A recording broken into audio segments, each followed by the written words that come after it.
నిన్న జరిగిన జగన్మోహన్ రెడ్డి గారి కాన్వాయ్ మీద జగన్మోహన్ రెడ్డి గారికి రాయి విసిరి ఆయన గాయపరచడం అనే దాని మీద తీవ్రంగా గుడివాడ తెలుగుదేశం పార్టీ తరఫున ఖండిస్తా ఉన్నాం. ఇది చాలా దుర్మార్గమైన చర్య. ఇలాంటి ప్రజాస్వామ్యంలో మంచిది కాదు. ఎవరు చేశారనేది కూడా తేల్చాల్సిన అవసరం ఉంది. తప్పకుండా వెంటనే తేల్చాలి. ఇంతమంది పోలీసులు ఉంటే అంతమంది పోలీసుల మధ్యలో ఎవరైనా రాయేసి కరెక్ట్గా జగన్మోహన్ రెడ్డి గారికి తగిలేట్టు కొడతాం అనేది అంత ఈజీ టాస్క్ కాదు. సో దీని మీద అర్జెంటుగా ఒక సిట్ వేసి అన్నా కానీ దీనికి ఎవరు వేసారనేది తేల్చాల్సిందిగా పోలీసు వారిని కోరుతా ఉన్నాం. లేదా మా గవర్నమెంట్ వచ్చిన తర్వాత చంద్రబాబు గారిని రిక్వెస్ట్ చేసి సిట్ వేయించైనా కానీ అప్పుడైనా తేలుస్తామని చెప్పేసి అందరికీ తెలియజేస్తా ఉన్నాం. రాజకీయ నాయకుల మీద దాడి చేయటం అంటే అది ఏమన్నా చిన్న విషయంగా తీసుకోకూడదు. మేమేదో జగన్మోహన్ రెడ్డి గారు వచ్చి గుడివాడ వచ్చి పోయిన ఎన్నికల ముందు వచ్చినప్పుడు టిడ్కో ఇళ్ళన్నీ ఫ్రీగా ఇస్తా ఉన్నారు. దానికి క్షమాపణ చెబుతారు. ఈసారి ఫ్రీగా ఇస్తామని చెప్పి క్షమాపణ చెబుతారని చెప్పి ఆశిస్తుంటే మధ్యలో ఇది జరగటం మేము కూడా బాధాకరం. దీన్ని అయితే తీవ్రంగా ఖండిస్తున్నాం. తెలుగుదేశం పార్టీ ఎప్పుడు ఇలాంటి దాడులను ప్రోత్సహించదు.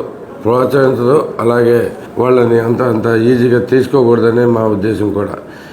ఇంతకుముందు మీకు అందరికీ గుర్తుండే ఉంటుంది, చంద్రబాబు గారి మీద రాళ్లదాడి జరిగినప్పుడు మా ఇక్కడ ప్రజెంట్ ఎమ్మెల్యే అంతా వెకిలిగా కామెంట్లు చేశాడు. మీరే ఒకసారి చూడండి ఎంత దారుణంగా మాట్లాడారు.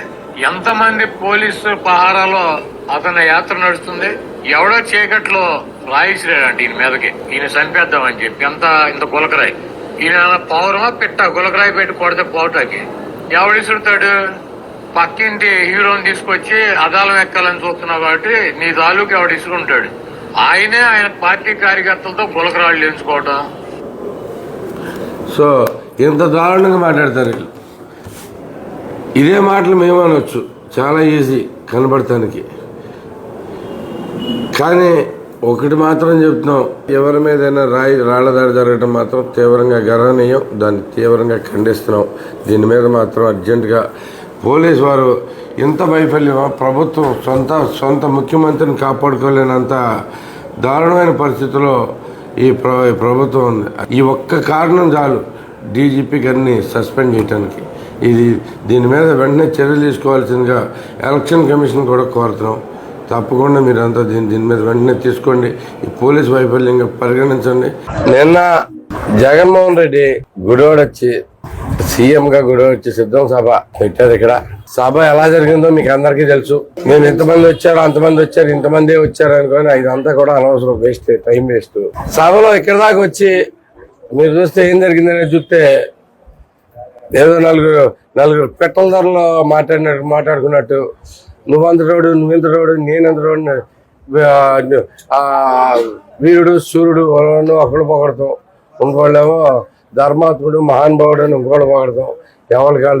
ఎవరి సాల్పి డబ్బా కొట్టుకుంటూ పోయారు. చూసుకుంటే ఎలా చూస్తే దీంట్లో జగన్మోహన్ రెడ్డి అబద్ధాలే చెప్పడంట. మన ఎమ్మెల్యే మీకు గుర్తుందిగా, అస్సలు అబద్ధం చెప్పమన్నా చెప్పలేడంట. ఎంత చక్కగా చెప్పారంటే దీంట్లో అస్సలు అబద్ధం ఆడమన్నా చెప్పడం. మా ఆవిడ చెప్పడు అన్నాడు. చెప్పడం 5 నిమిషాల్లో తుస్సుమనిపించాడు మరి జగన్మోహన్ రెడ్డి స్టేజీకి ఏమన్నాడు, మా కొడాలని మిత్రుడు, మాకు సౌమ్యుడు. అప్పటికప్పుడే ఇచ్చేసాడు. 5 నిమిషాల్లోనే అబద్ధం చెప్పేశాడు. అంటే వీళ్ళకి 2 నిమిషాలు కూడా 5 మాటలు మాట్లాడితే దాంట్లో కనీసం 3 అబద్ధాలు ఉంటాయి. అలాంటి వ్యక్తులు ఎదురు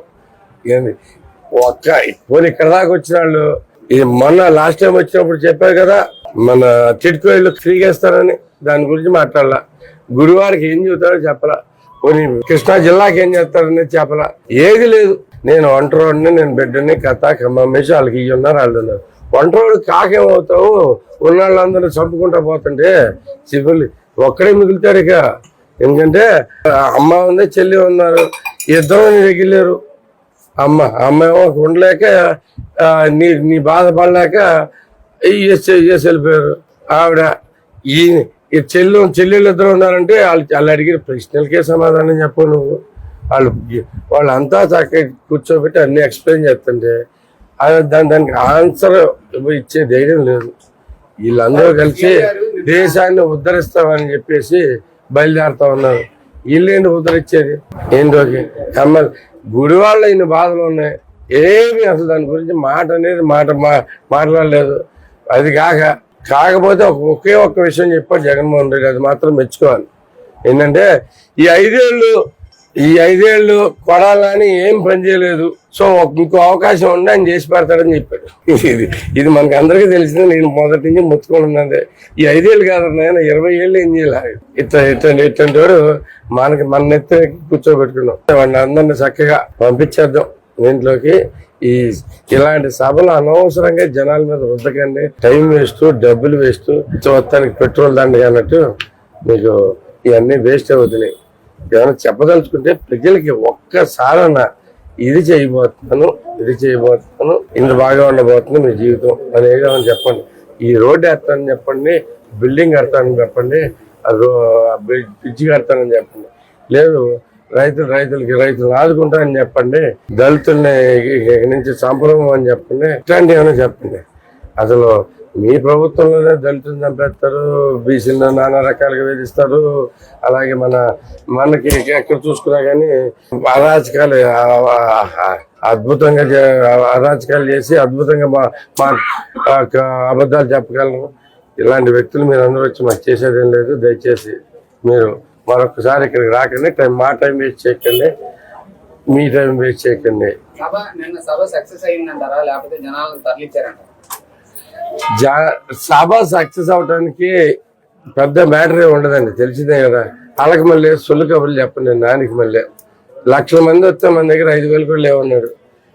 వాళ్ళు మేమంతా వేసాం. 27 ఎకరాలు తనే చెప్పాడు.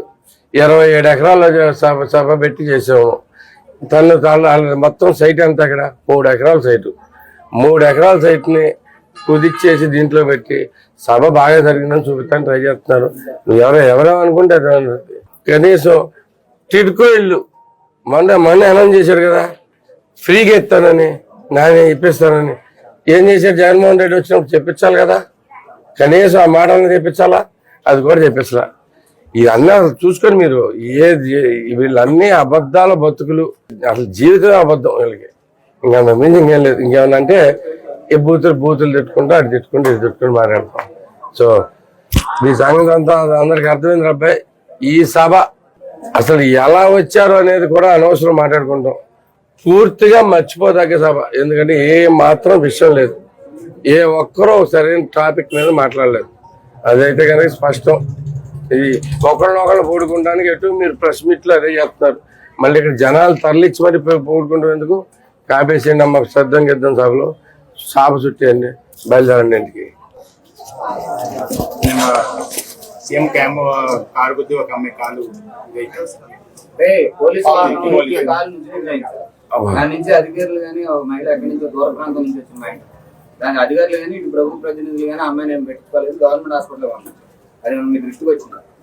ఇది చాలా దారుణం. అది అసలు మరీ దుర్మార్గం. అది కనీసం తీసుకెళ్ళి జాయిన్ చేయాలి. పోయిన వాళ్ళంటే వెళ్ళిపోతున్నాను అనుకోవచ్చు, ఎమ్మెల్యేనా చేయాలి కదా, తీసుకెళ్ళి ఏం చేయించాలి లేదా? గవర్నమెంట్ హాస్పిటల్ తీసుకెళ్ళారు. దారుణం కదండి. వీళ్ళు అసలు మనుషుల మీద వాల్యూ లేదండి.